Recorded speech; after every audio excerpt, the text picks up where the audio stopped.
What's going on? What's going on, y'all? It's your boy, Mr. Smooth, checking in with y'all, man. Another episode, Daily Real News, presented to you by Real Conversations Podcast Network. Make sure to like, share, and subscribe, comment down below. Let us know where you checking in from. Hit that notification bell for more content just like this, man. We got a jam-packed episode tonight. Today we got a lot going on. Mid-even tonight, wherever you from, wherever you at, whatever time it is. Appreciate you for tuning in, tapping in. We're gonna get right to it, man. We got a lot going on tonight. We got a lot going on. First thing we're gonna talk about is Grand Rapids man, Daquan Johnson, being unalived by the police. I feel like it was unjustifiable. I feel like he wasn't a threat. We gonna get into that. We're gonna run the clip. We also gonna pay our respects. Pay our respects, man. We gotta pay our respects. Been a lot of people passing recently. Gotta pay our respects to Jesse Jackson. We gotta pay our respects to Jesse Jackson, man. Gotta pay our respects to Jesse Jackson. We also gotta pay our respects to Florida rapper, Lil Poppa. We're gonna speak on all that tonight, man. Make sure to like, share, and subscribe, comment down below. We also gonna speak on the stuff going on with Michael Jordan. I know y'all seen the video. They accusing him of something going on with a little child, underage child, at the celebration of him winning the Daytona 500. And that's a lot to unfold. We also gonna speak on DJ Vlad coming with some outrageous claims.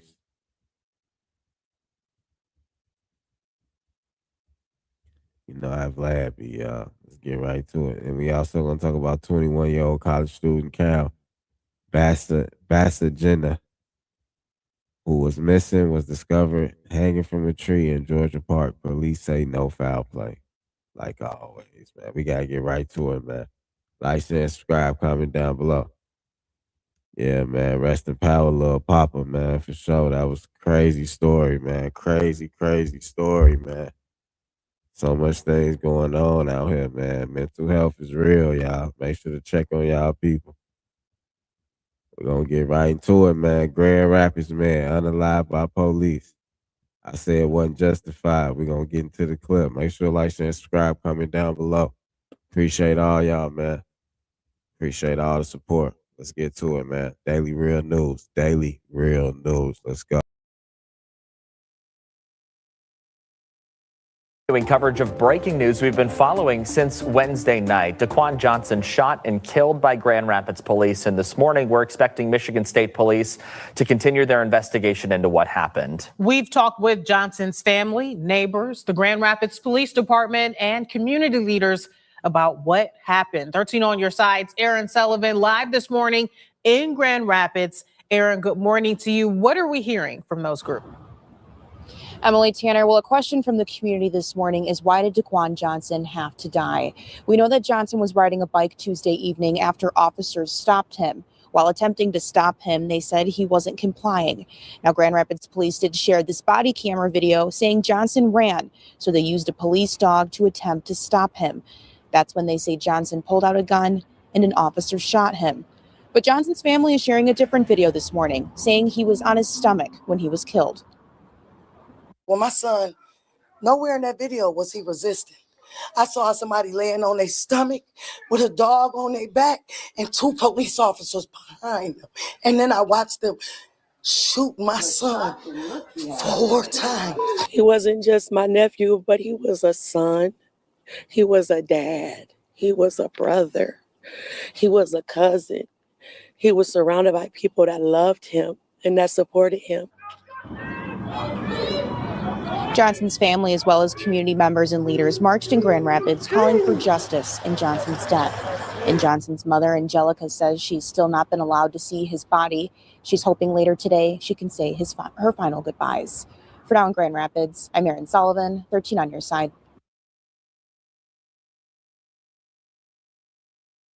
At this point,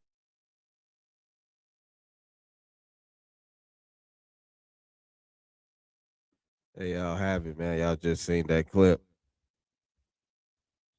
Let's give our condolences to the family, the Johnson family. Had to witness that footage. They say he ran away on a bike, and they said he had a gun, but the mom said his gun was found in his bag afterwards. Like he never, he never aimed a gun at them or anything. And they put a police dog on him while he was getting bit or whatever. After he got bit, they, unalived him. 4 shots to a man under a car. 4 shots. Did they really have to do that, or was that over overkill? Was it justifiable? Was it unjustifiable? Like, here we go again. Another situation just like this. Top of the year. I feel like Daquan did not deserve this. I'm stamping that, man. He didn't deserve that, man. Untimely, unnecessary, too much authority, abuse of authority. Those cops, in the court of law, where they get away, or will they face some time?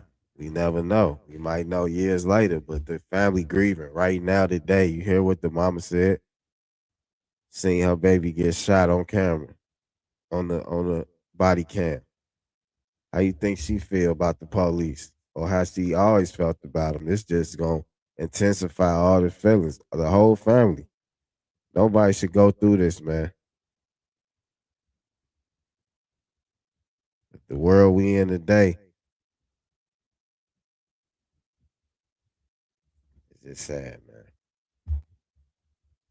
It's real sad. I just wanted to bring that to the forefront because I'm just hearing about this news.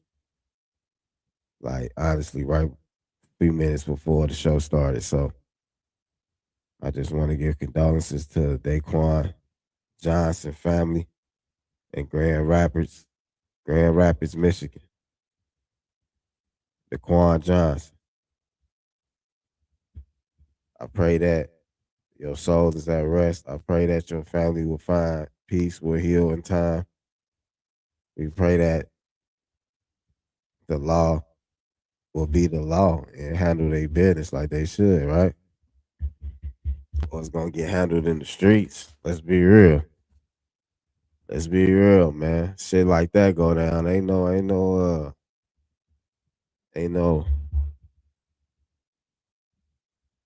compromising, man. Eye for an eye type shit, you know? I'm gonna leave it at that, man. Praise out to the family of Daquan Johnson from Grand Rapids. Unjustifiable passing, man. We gotta. And once again, they gonna blame it on compliance. He should have complied. He should have complied.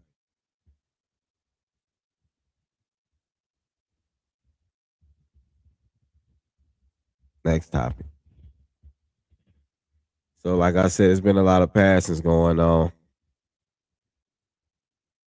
One of them been the honorable. Some people still bringing his name up in conspiracies from the 60s, from MLK to who knows what. But we got to honor him, man. Jesse Jackson. Jesse Jackson ran for president. Jesse Jackson, to my knowledge, was part of the civil rights. Did a lot of things for the empowerment of black people in America. To my knowledge, he coined the term African American.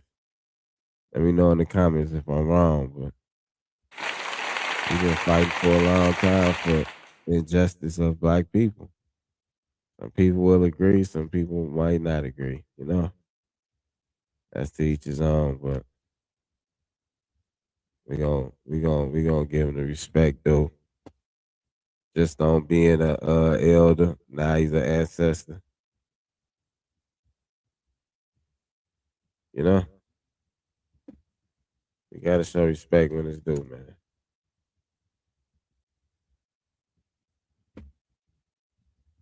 We gotta show respect, man. We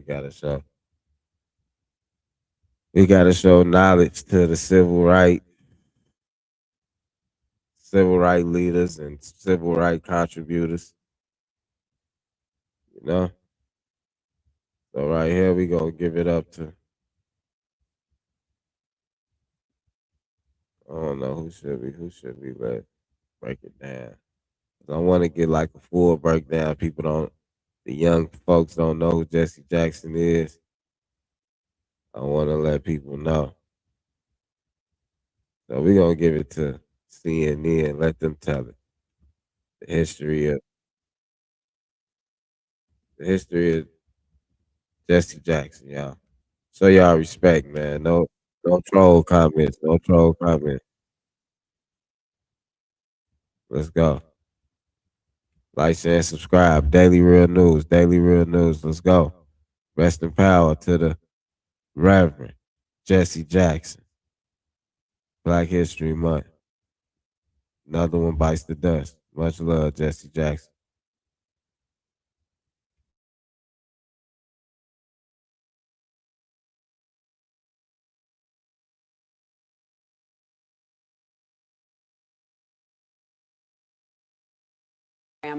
Our father was a servant leader, not only to our family, but to the oppressed, the voiceless, and the overlooked around the world. We ask you to honor his memory by continuing the fight for the values he lived by. CNN's Abby Phillip has a look at Jesse Jackson's life and legacy. Jesse Jackson's life was defined by a relentless fight for justice and equality. I was born in Greenville, South Carolina, in rampant radical racial segregation. I had to be taught to go to the back of the bus or be arrested. Those early experiences drove Jackson to join the civil rights movement. The fact is, against the odds, we knew there were great odds, we were winning. In 1965, he began working for Reverend Martin Luther King Jr. I learned so much from him, such a great source of inspiration. King named Jackson to lead Operation Breadbasket in Chicago, an economic justice campaign for Black people. However, some say King was frustrated by Jackson's brashness and ambition. I'm sure he thought I needed more time. I was 24 years old. Both men were in Memphis in April 1968 to support striking sanitation workers. King and other civil rights leaders were staying at the Lorraine Motel. He said, Jesse, you don't even have on a shirt and tie. You don't even have on a tie. We're going to dinner. I said, Doc, it does not require a tie, just an appetite. We laughed. I said, Doc, and the bullet hit.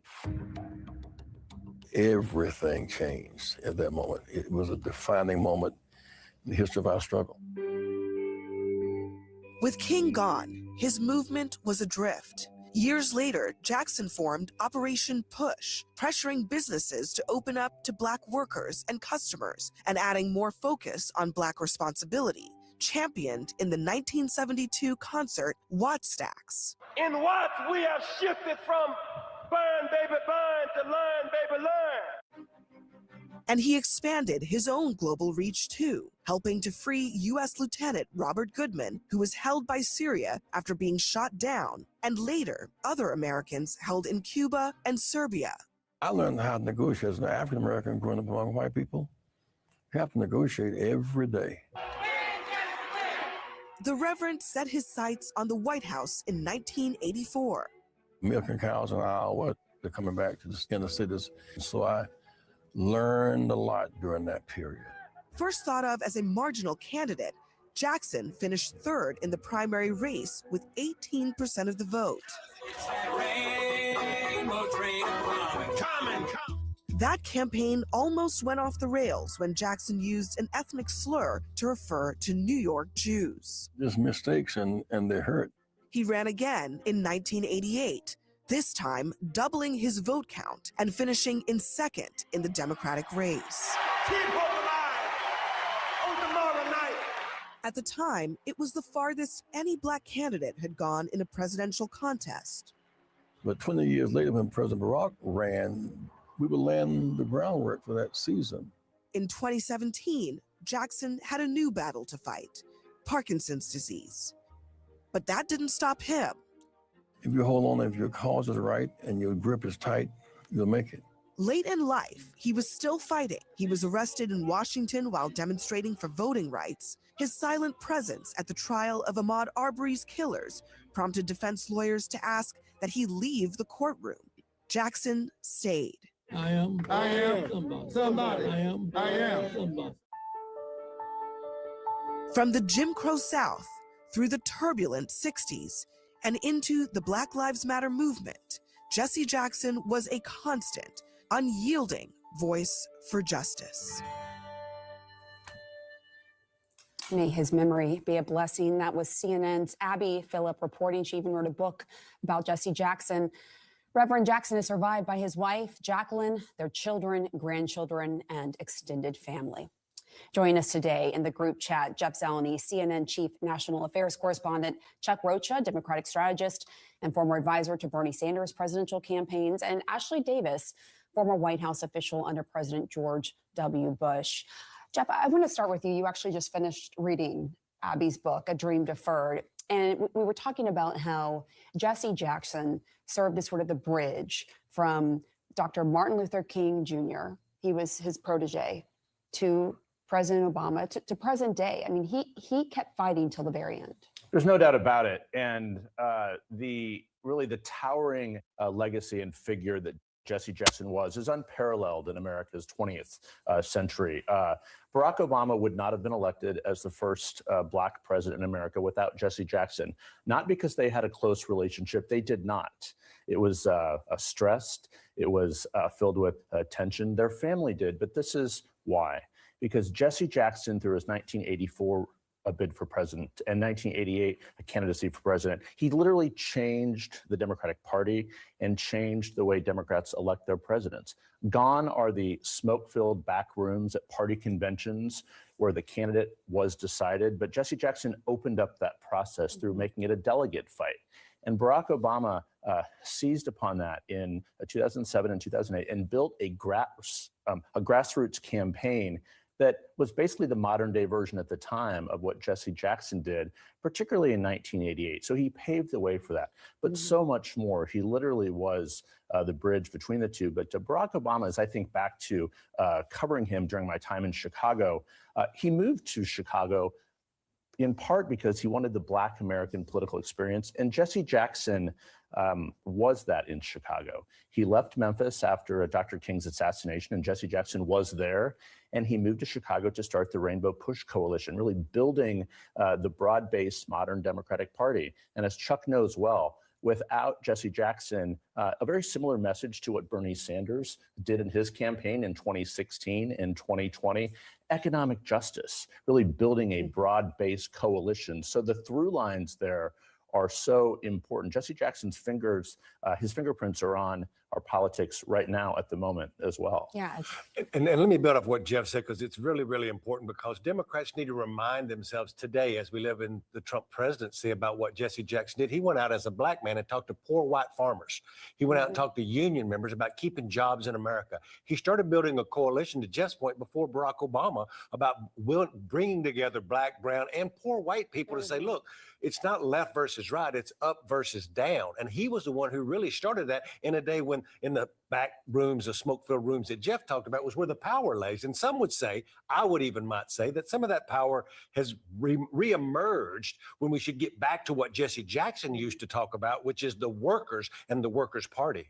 Because in an interesting way, President Trump has kind of gotten a lot of that coalition, especially in this past election, from increasing his Black voters, but also the poor white people that just feel like the government does not help them anymore and they've lost their way. But I have a question. So I haven't read her book yet. I know you both have, but what was the complicated relationship about with Obama? I was going to follow up with that too. No, it's a great question, because I think people will wonder that. Yeah. Look, one of the pieces of the complicated relationship was that when Barack Obama was running for president, Reverend Jackson thought that Senator Obama didn't pay him the respect that he wanted at the time necessarily. And Jesse Jackson was not a part of the Obama campaign. His son was, Jesse Jackson, Jr., the member of Congress. He was a national co-chair, but there was always a tension between Senator Obama and Reverend Jackson at the time, largely because Jesse Jackson wanted to be a bigger part of the campaign. The Obama campaign obviously did not want to go anywhere near him for political reasons and other reasons. But as Abby writes about in her book, they did reconcile in recent months and years and have a conversation, but largely because Reverend Jackson did not think that President Obama sort of gave him his due, if you will. But during the campaign, Jesse Jackson, back in 2008, I was just looking at the story, I wrote about it at the time, he criticized Obama openly for talking down to Black men. And this is something that Senator Obama would talk about a lot, that Black men have responsibilities as fathers and they should live up to those more. But Jesse Jackson has said that Obama was talking down to Black men. He had to apologize for his criticism. So just a lot of tension over the years between them, but their families were very close. The maid of honor at the Obama's wedding was the oldest daughter of Jesse and Jackie Jackson. So they are deeply intertwined because of the South Side of Chicago. But back to Chuck's point, some of the most iconic political images of the 20th century will be Jesse Jackson on a farm in Iowa, on a tractor, surrounded by hundreds of white farmers who were caught up in the farming crisis of 1980. Jesse Jackson was their voice. And that is something that truly was iconic at the time.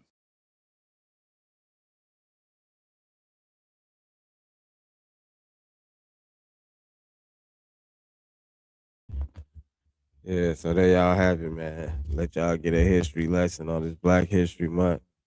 Rest in power, Reverend Jesse Jackson. Y'all see all the accolades he did, you know, put on for the Democratic Party, Rainbow Coalition, civil rights leader.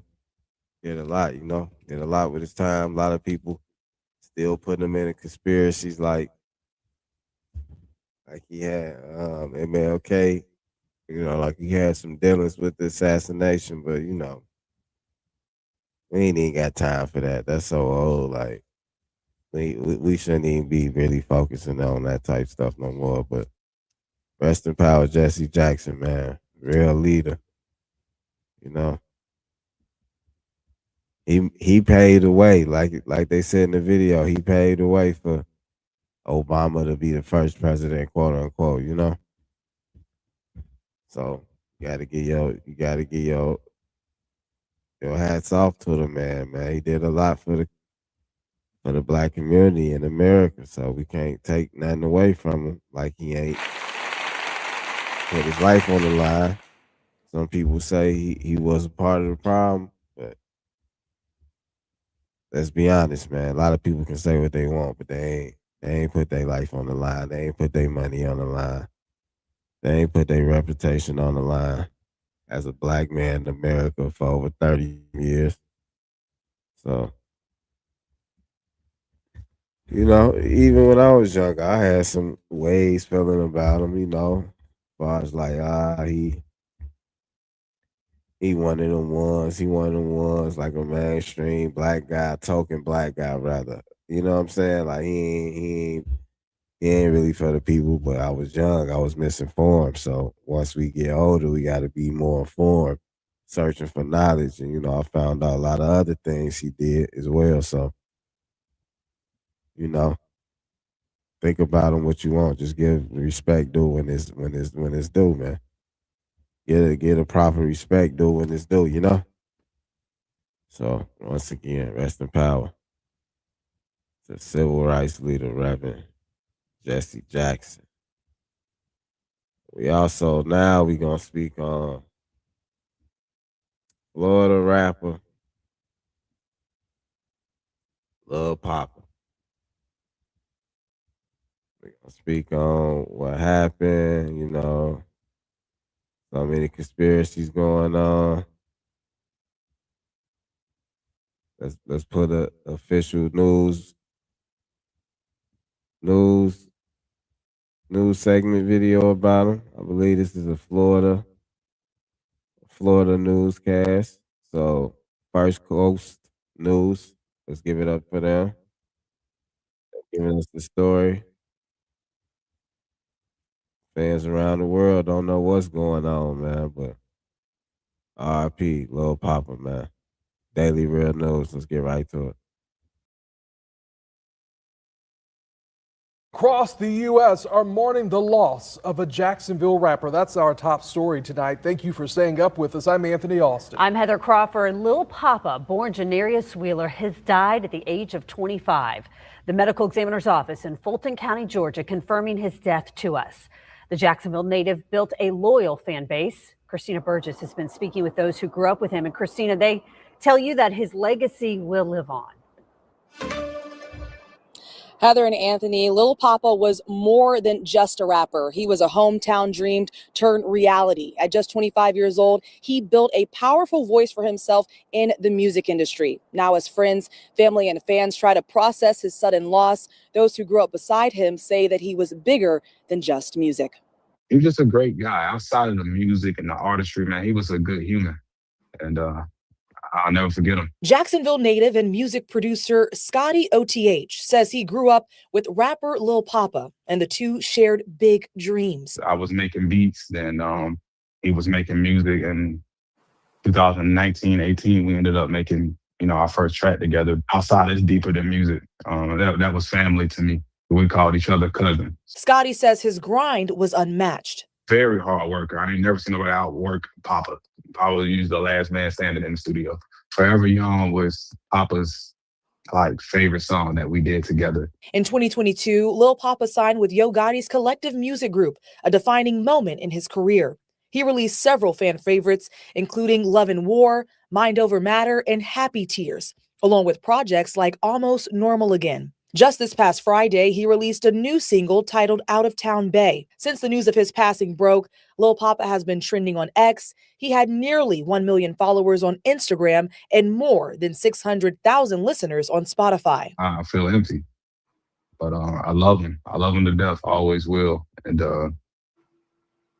I'm just trying to compartmentalize everything. Photographer and creator Terrence Tyson says he met Lil Poppa at the very beginning of his career. I know how, myself and a lot of other people, how hard we went for him to get where he needed to be. It was a shock. It was a big loss. Tyson says the rapper pushed through trials and tribulations to create opportunities for himself and others. When he made it, it felt like everyone made it. Now, as Jacksonville and fans across the country mourn this loss, those closest to him say his heart and music will keep his legacy alive. But he's going to live on. His legacy is going to continue. He was a star. And Lil Poppa was scheduled to perform at his birthday bash on March 21st at the Fillmore Center in New Orleans. No details surrounding his death have been released at this time, and the medical examiner's office says his cause of death is still pending. Reporting live in downtown Jacksonville, Christina Burgess, First Coast News on your side.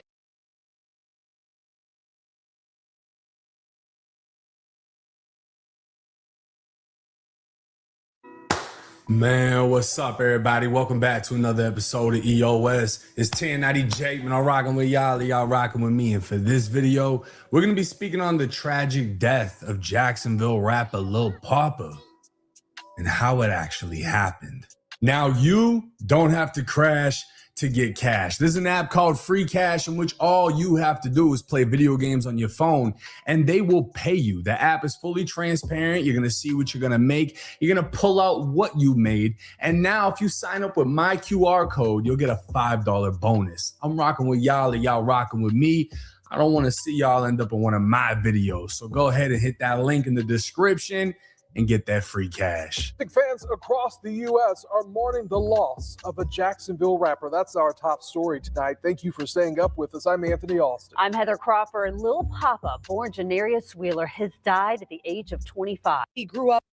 Want to break into cybersecurity but don't have experience? The Google Cybersecurity.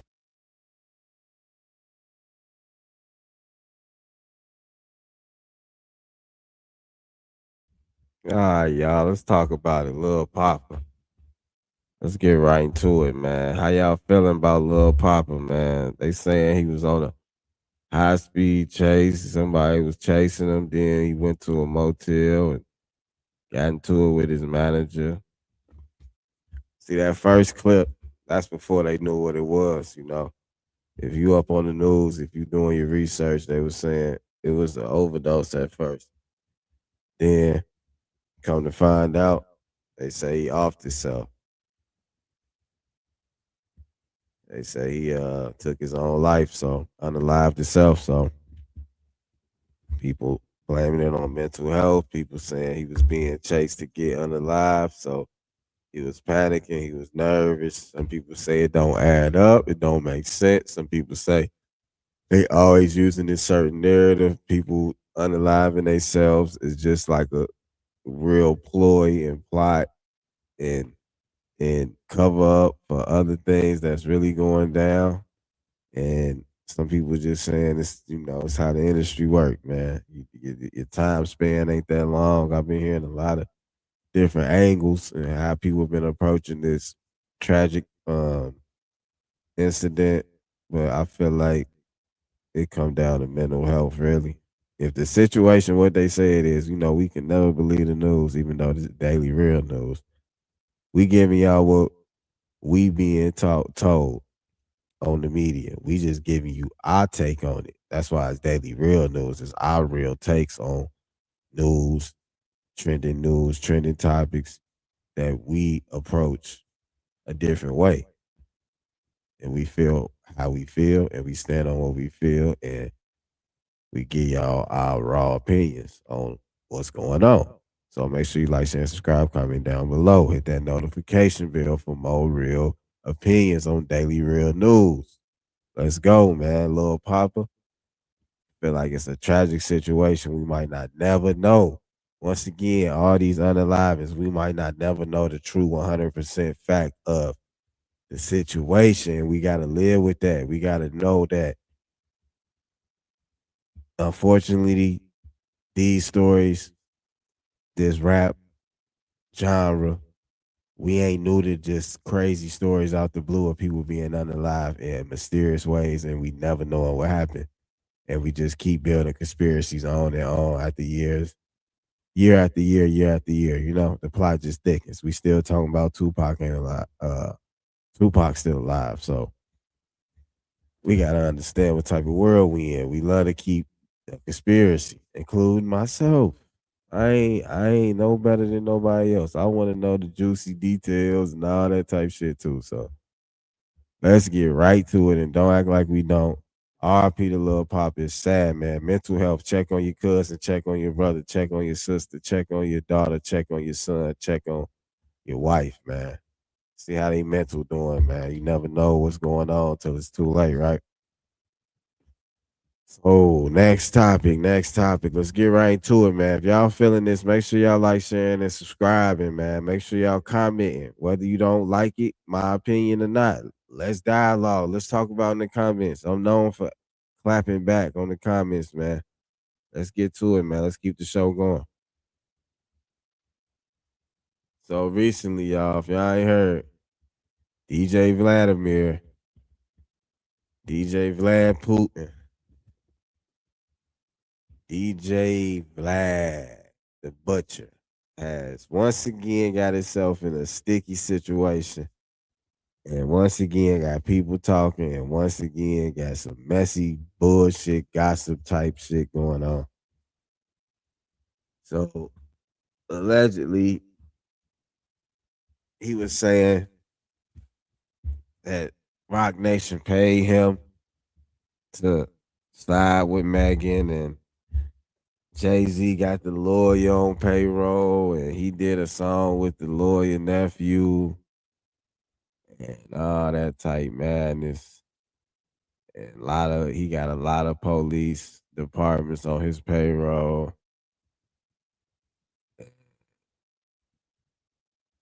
He couldn't hold this in no more. He's sick of holding this secret in and all that, man. It's just crazy as hell, man. It's just crazy how you can just go from saying all that to saying he was trolling and people don't know how to take a joke. It's just crazy what people would do, man. It's no more just keeping shit on the low. Even if this was true, like, well, then after all them tweets, Vlad gonna tweet.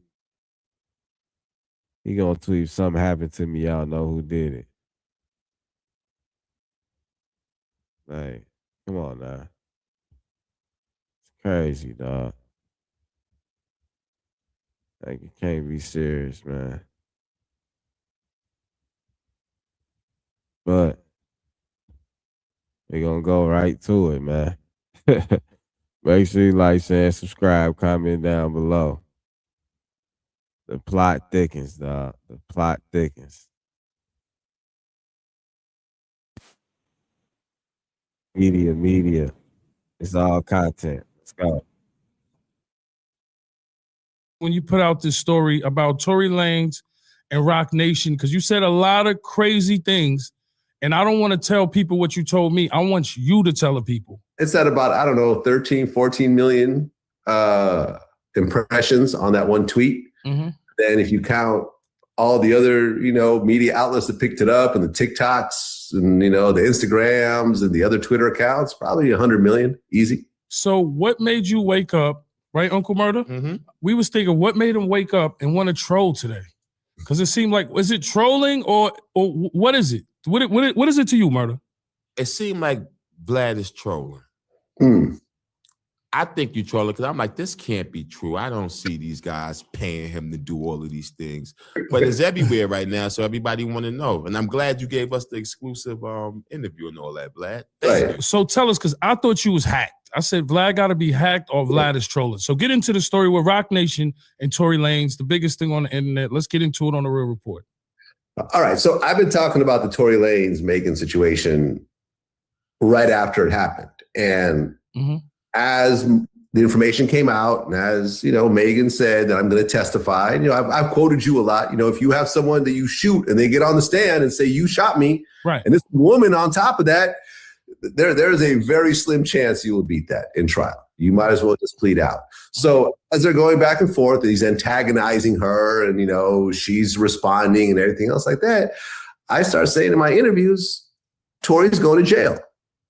And I was like, oh, you're a hater, whatever. And I'm like, look, based on what I see, he's going to go to jail. He DM'd me, trying to figure out what I know, calls me a cop, whatever else. That's whatever, man. I'm so not Tory Lanez DM'd you and called you a cop? I never knew this. Yeah, he did Free that. Tory. That's whatever. Free Tory Lanez. I don't care about that. I think Tory Lanez is a dope artist. Definitely. But I've been called all type of names.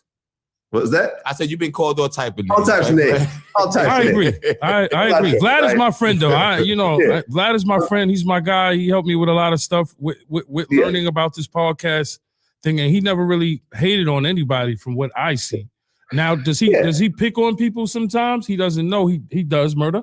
Yeah. And it's cool. And this time you're picking on Rock Nation and Tory Lanez. Well, not Tory Lanez, just Rock Nation. No. I'm not even picking on Rock Nation. So basically, leading up to the trial, I was one of the only people in hip hop media that kept saying Tory's going to be found guilty and he's going to go to jail.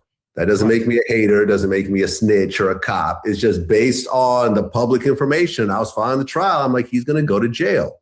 And everyone, whenever I did a poll on Twitter or, YouTube, 80% of my viewers said, no, he's going to beat it. He's going to walk away.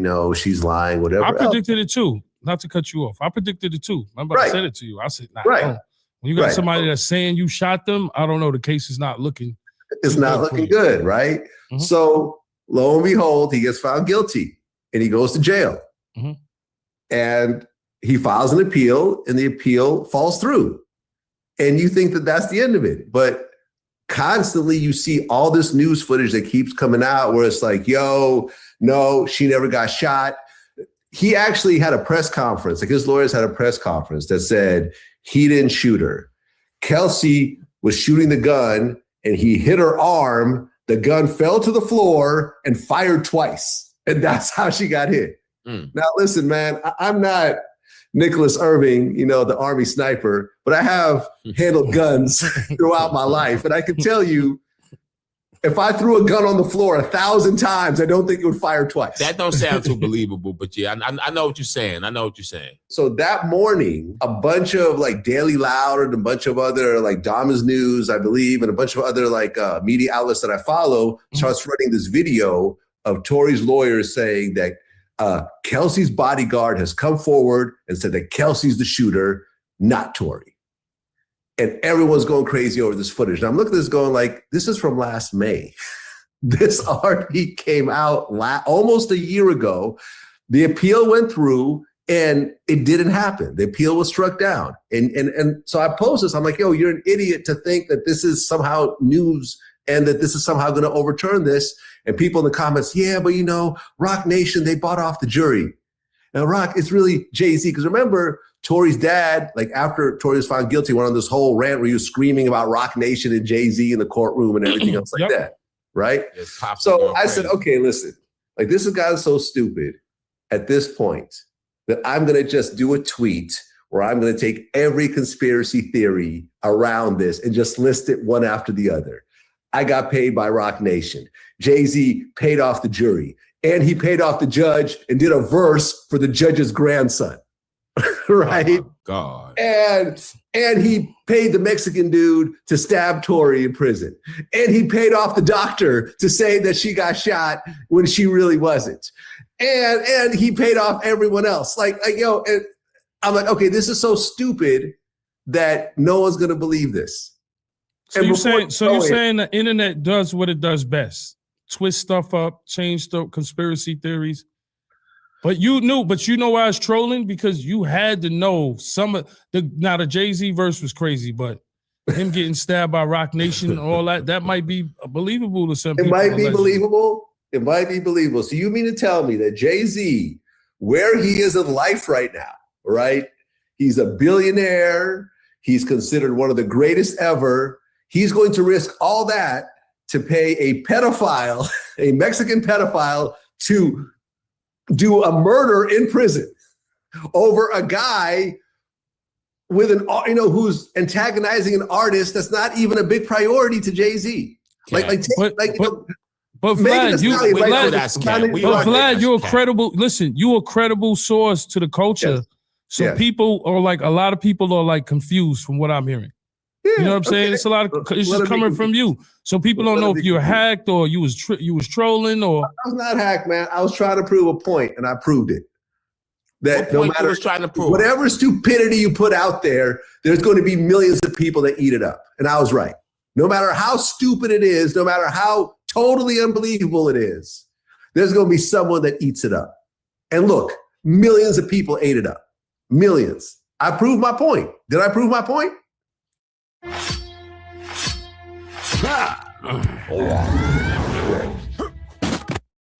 You definitely did, because people ran with the story and it definitely went viral. That's why we got you on the Real Report right now. Like, share, subscribe. You know what I'm saying? And we get to everything that's real. So where do we go from here? Because you're a credible source. You're part of the culture, Vlad. So people like, what are you hearing? How people are calling your phone? What are they saying? And I want to know, Vlad, how do you feel about people like, because you cool as shit, right? But how do you feel about people saying you a culture vulture too, Vlad? This the Real Report, so we really want to know. Vlad doesn't care. He has a lot of money, ladies and gentlemen. But I want to know how he really feels about that, though. Because he's been a part of the culture for so long. Very long. So for people to say that, how do you feel about that, Vlad? Yeah. I mean, what's interesting is that the both of y'all, I was like doing interviews with the both of you before Vlad TV. Yep. You guys are part of Vlad's DVD era. Facts. For real. So you guys know how far I go back. Man, I don't care about that. Every white person in hip hop is called that at some point. You know, Steve Rifkin gets called that. And look how much he's contributed. Take Leo Cohen out of hip hop, and you would have a very different hip hop. People don't want to admit that, but there's a reason why he became president of Def Jam, and then the head of YouTube Music. He had he was president. He was a chairman of another. He was chairman of, I think, Atlantic at one point. Like, I may be getting it wrong, but it's like, I'm fine with being called that. But, at the end of the day, it's like, at what point do you just say, We have to use our common sense. What's interesting about that particular tweet is that there's probably maybe like at least 100 replies where people are asking Grok, is this real? And every time Grok says, no, it's parody, it's sarcasm. Right. So AI knows sarcasm better than human beings now.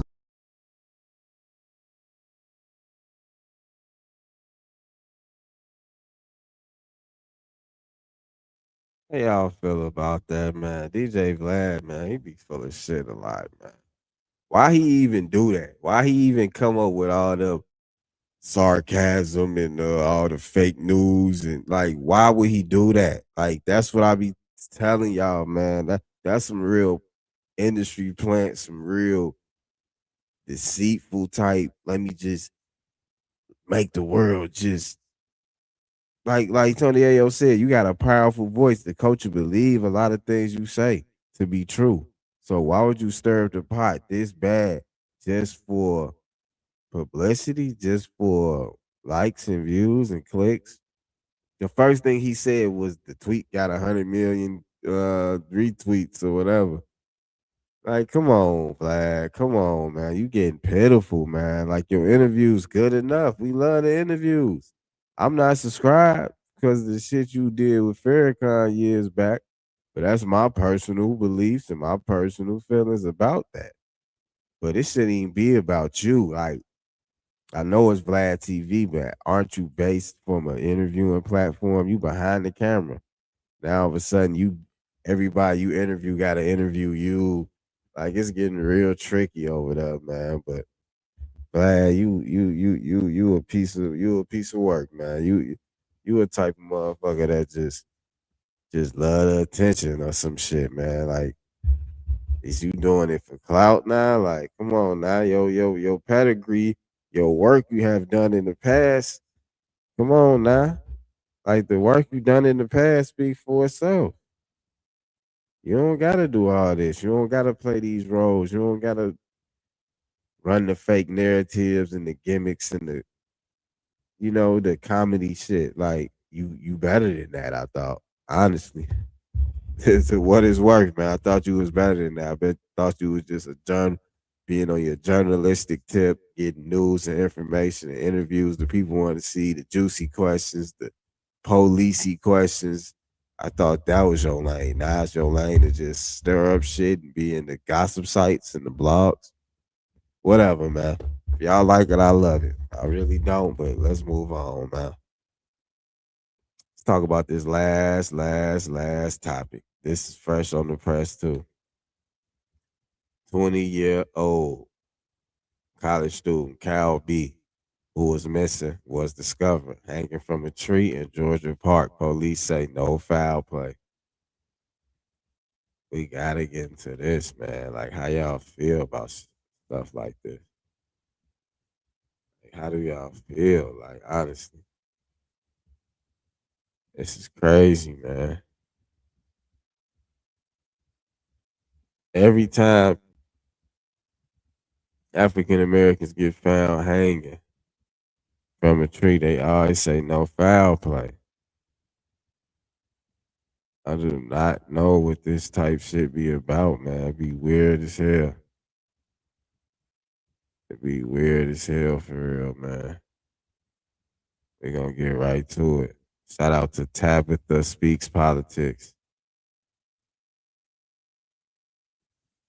We're gonna get right to it, man.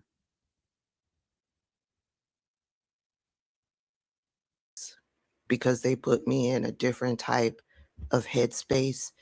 But seeing that there's only one local news station that I've seen talking about this story, yeah, I figured that I needed to use my platform to let folks know in Georgia that they are hanging us here in Georgia.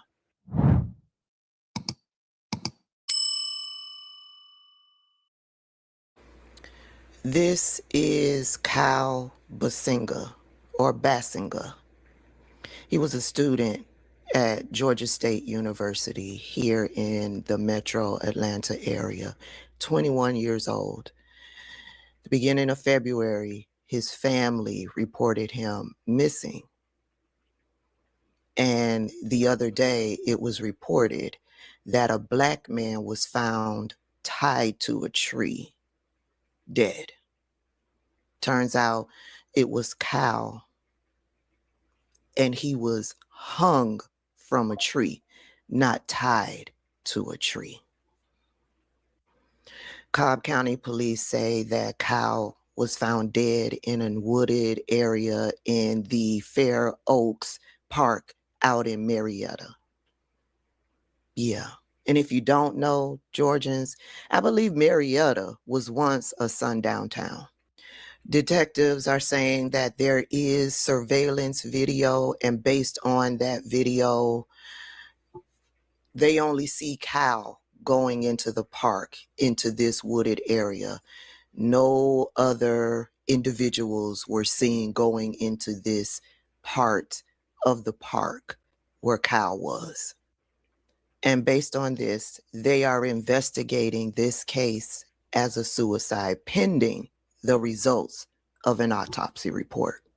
It is also being reported that Kyle's family is confirming that he was found hanging from a tree, not tied to a tree.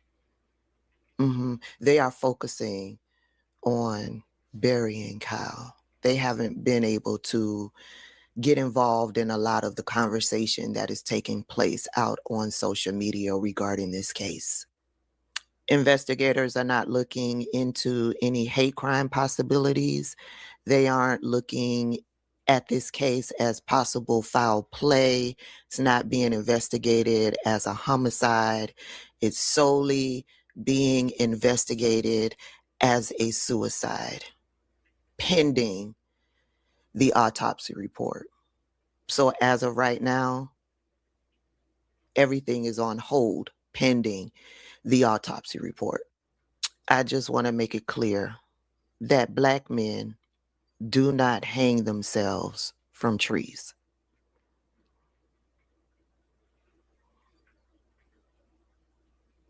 I just want to make that very clear. Black men do not hang themselves from trees. They may commit suicide, but they will not do it by hanging themselves from a tree. I haven't seen any of our Black politicians speaking out in regards to this case.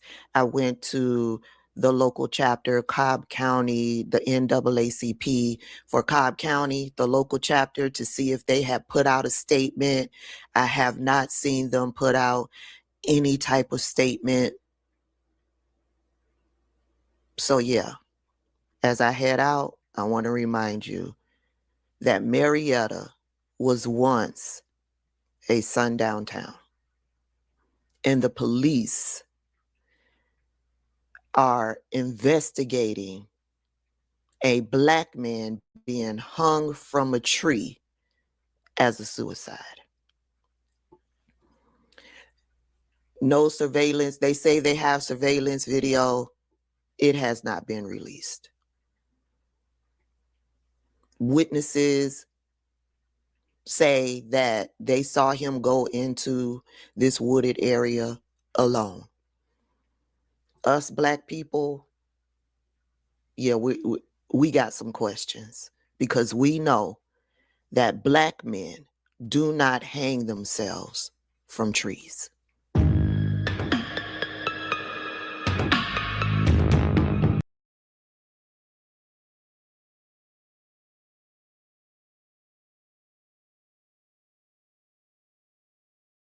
What's going on? What's going on? How y'all feeling? Once again, rest in power, Cal B. That's crazy. Like she said, Black man ain't known for hanging themselves. They said wasn't nobody with him when he went in them woods. So come on now. We got to make it make sense. We need more investigation. Don't let this shit ride by. All you social media platforms, all you bloggers out there that's watching are going to watch this after the live is over with. Share this video. Hashtag his name. Don't forget his name. Don't forget his untimely passing. Don't forget what someone has done. You heard what they said.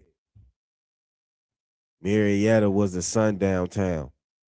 I guess this where he was at, I guess where he was at, wherever his college, it was close to Marietta. Just remember the past in general, man. This shit don't stop. Y'all gotta keep thinking it's sweet out here. We gotta keep telling our children that it's all peaches and cream when it's really not. Y'all see what's going on, man. Cal Bassinger,